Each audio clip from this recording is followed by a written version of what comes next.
ఓం నమో నారాయణాయ. ఓం నమో భగవతే వాసుదేవాయ. భగవద్గీత ఎందలి 3వ అధ్యాయము కర్మయోగమునందలి 23వ శ్లోకము. యది హ్యహం నవర్తేయం జాతు కర్మణ్య తంద్రితః మమ వర్త్మానువర్తంతే మనుష్యాః పార్థ సర్వశః. ఈ శ్లోకం యొక్క తెలుగు అర్థము: ఏలనన ఓ పార్థ, ఎప్పుడైనను నేను సావధానుడనై కర్మలయందు ప్రవర్తింపకున్నచో లోకమునకు గొప్ప హాని సంభవించును. ఎందుకనగా మనుష్యులందరూ అన్ని విధముల నా మార్గమునే అనుసరింతురు. శ్రీకృష్ణ పరమాత్మ 10వ అధ్యాయము విభూతి యోగమునందు పరబ్రహ్మను నేను, చతుర్ముఖ బ్రహ్మను నేనే, శ్రీరామచంద్రుడను నేను, పరమశివుడను నేనే, అర్జునుడమైనటువంటి నువ్వు కూడా నేనే, వ్యాస భగవానుడను కూడా నేనే, సూర్యుడను నేనే, చంద్రుడను నేనే, వాయువును నేనే, వరుణుడును నేనే, పంచభూతములన్నీ కూడాను నేనే అని తెలిపినారు. అందువలనే శ్రీకృష్ణ పరమాత్మ ఈ శ్లోకములకు ముందు శ్లోకమైనటువంటి 22వ శ్లోకమునందున నేను పొందదగినటువంటి వస్తువు అనేది ఏది కూడా లేదు అని తెలిపినారు. అనగా ఈ సృష్టి మొత్తము కూడా నాలోనే ఉన్నది, ఈ సృష్టియే నేను, పరబ్రహ్మ స్వరూపాన్ని నేనే అని తెలిపినారు. అయినప్పటికీ నేను నా యొక్క కర్తవ్యములను చేస్తూనే ఉన్నాను, కర్మలను చేస్తూనే ఉన్నాను అని తెలుపుతూ ఉన్నారు 22వ శ్లోకమునందున. ఈ శ్లోకమైనటువంటి 23వ శ్లోకమందున శ్రీకృష్ణ పరమాత్మ, ఓ అర్జున, ఎప్పుడైనాను నేను చేయవలసినటువంటి కర్మలను అశ్రద్ధగా చేసినచో ఈ లోకమున ఉన్నటువంటి ప్రాణులకు పెక్కు హాని జరుగుతుంది అనే విషయాన్ని తెలుపుతూ ఉన్నారు. ఈ యొక్క మాటలను మనం విశ్లేషించినట్లయితే సృష్టి స్థితి లయకారకుడు పరమాత్మ అయినటువంటి శ్రీకృష్ణ భగవానుడు. ఎందుకనగా సృష్టిని సృష్టించేటటువంటి ఈ ప్రాణులను సృష్టించేటటువంటి అతను చతుర్ముఖ బ్రహ్మ, అతను నేనే అని తెలుపుతూ ఉన్నారు.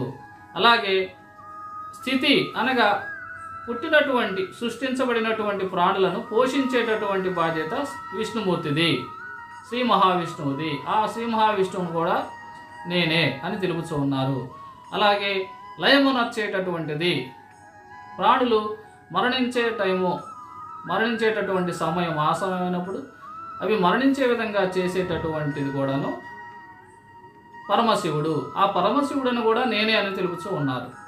అనగా బ్రహ్మను, విష్ణువును, పరమేశ్వరుడను నేనే అని శ్రీకృష్ణ పరమాత్మ 10వ అధ్యాయము విభూతి యోగములో తెలిపినారు. అందువలనే ఈ శ్లోకమును మనం 23వ శ్లోకమును మనము శ్రీకృష్ణ పరమాత్మ నేను కర్మలను అశ్రద్ధ చేసినట్లయితే, నేను చేయాల్సినటువంటి పనులను నేను అశ్రద్ధ చేసినట్లయితే ఈ లోకానికి పెక్కు హాని కలుగుతూ ఉన్నది అనే విషయాన్ని మనము విశ్లేషించుకున్నట్లయితే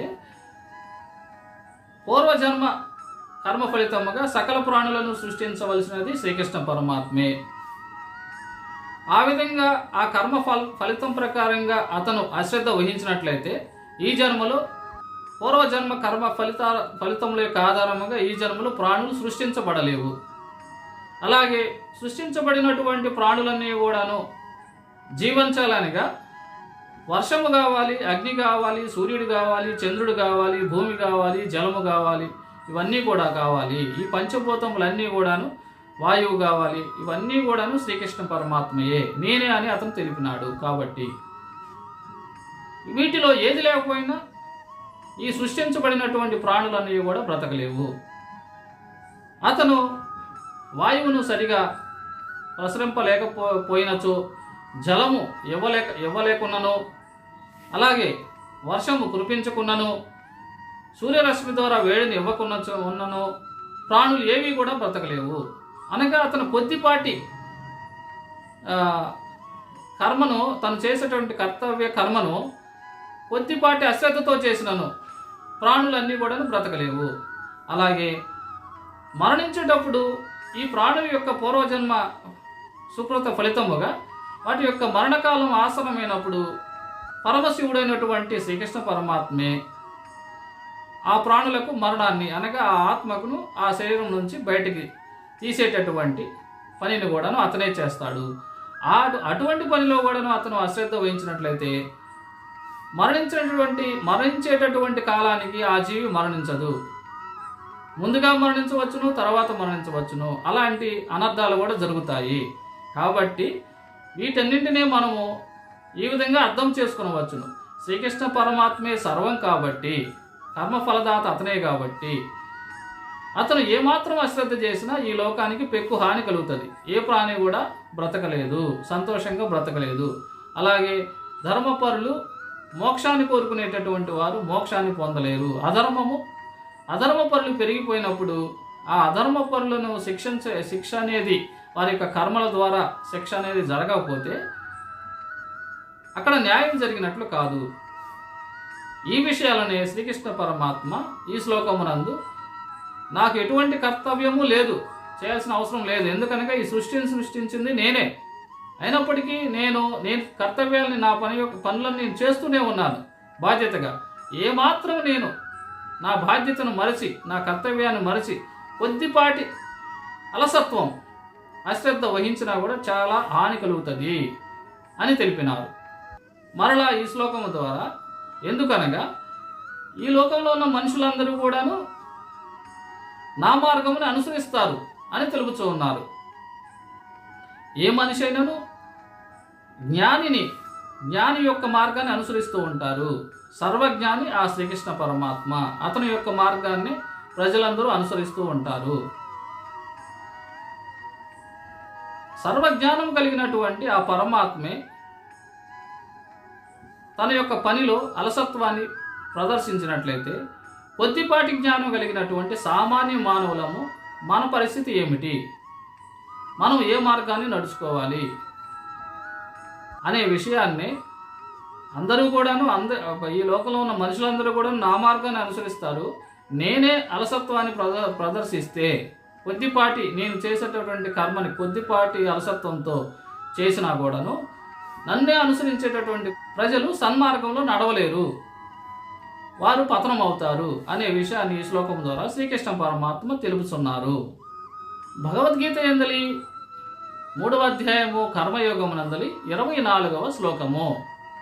ఉత్సీదేయురిమే లోకాన పూర్యాం కర్మ చేదహం శంకరస్య చ కర్తాస్యాం ఉపహన్యామి మాం ప్రజాః.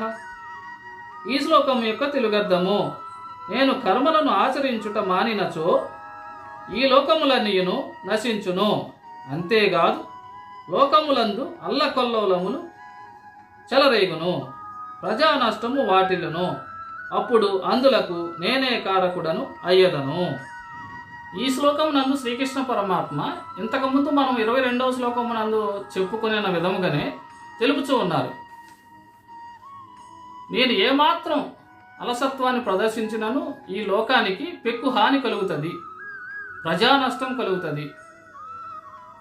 అనగా సరైన మార్గములో నడవక జనులందరూ నశిస్తారు, ఈ లోకంలో నేను అల్లకొల్లోలం అగును, అందులకు నేనే కారకుడను అవుతాను అని తెలుపుతున్నారు. దీని గురించే మనం 22వ శ్లోకమునందున సృష్టి స్థితి లయకారకుడు ఆ శ్రీకృష్ణ పరమాత్మే కాబట్టి ప్రాణం యొక్క కర్మ ఫలితముగా సృష్టించాల్సింది, ఈ జన్మలో సృష్టించాల్సింది శ్రీకృష్ణ పరమాత్మే. అలాగే ప్రతి ప్రాణిని బ్రతికించాల్సింది కూడా శ్రీకృష్ణ పరమాత్మే.